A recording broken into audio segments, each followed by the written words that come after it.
You were saying the author of La Carreta maybe meant that it's a metaphorical going back to the land. Okay, so that's one interpretation that you suggested, which I think is a very viable interpretation, right? So the idea is not going back to the land in the sense of going back to work the land, although they are literally going back to a farm, which they repeatedly say is not a full farm, it's a half a farm. It's not even a full farm, right? That's what's left. So it seems to me that the author really he knows that it's not the same, right? Things in Puerto Rico are not the same. To me, that's what that would suggest. Yeah. But certainly that is one interpretation, that it's going back to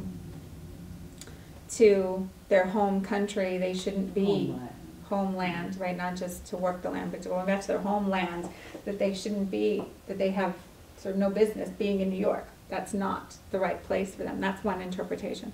How else can we interpret the play?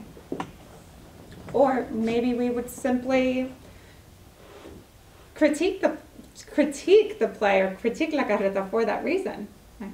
Because it suggests this going back, although there is really no going back. Right.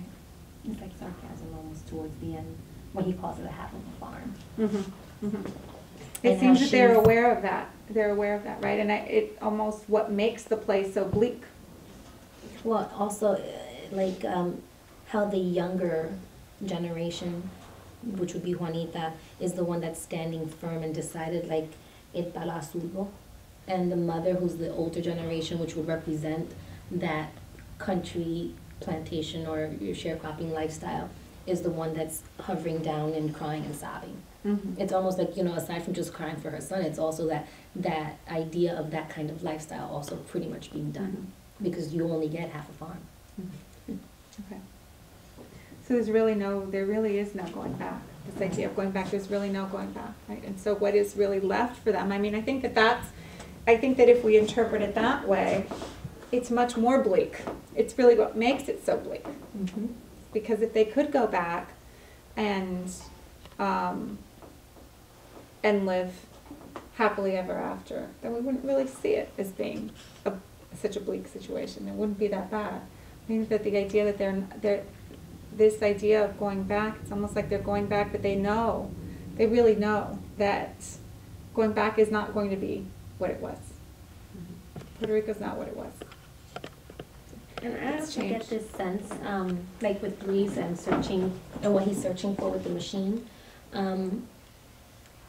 even though machines and all this technology represents progress, and him looking and searching through the machine is him searching for that progress in his life, and just in America, the fact that he had this idea that he was going to progress and be successful when he came here, but when he's actually here, it's actually lots of hard work, lots of struggle, and no matter how much he works, no matter how much he eats, no matter how much he's consumed figuratively and literally by this machine, he is never going to be where the factory owners are.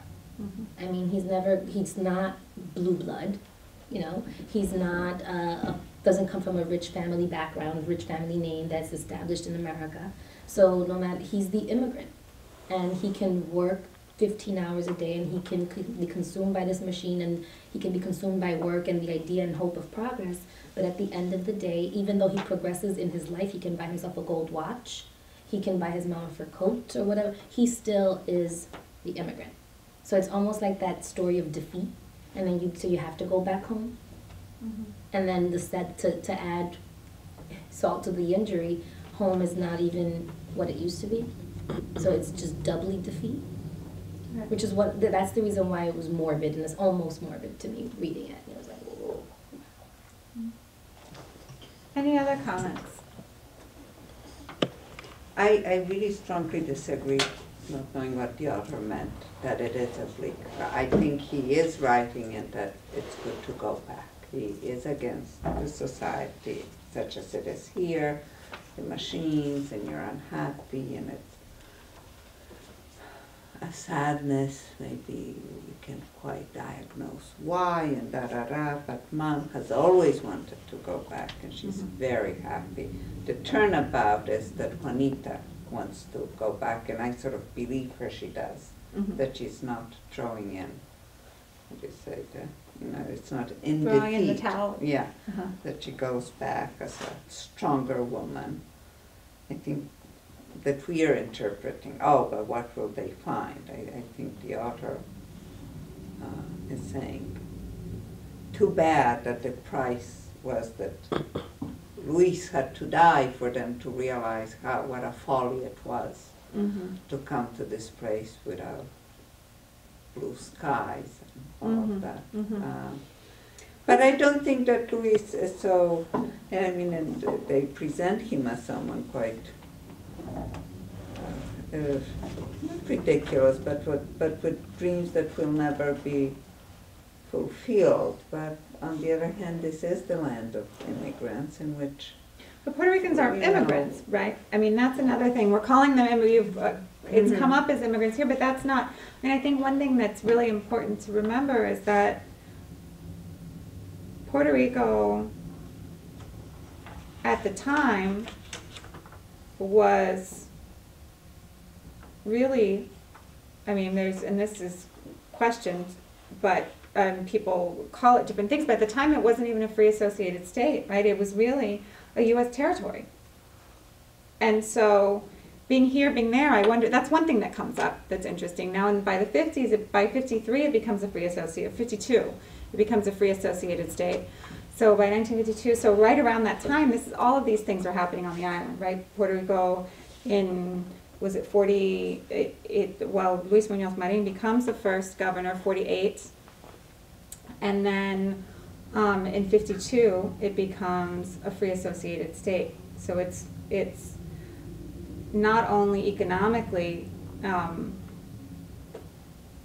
tied into the United States, it is now politically also tied, because previously where it was seen as, it was really under a colonial government, it's now under a political structure that was voted in and that still persists today.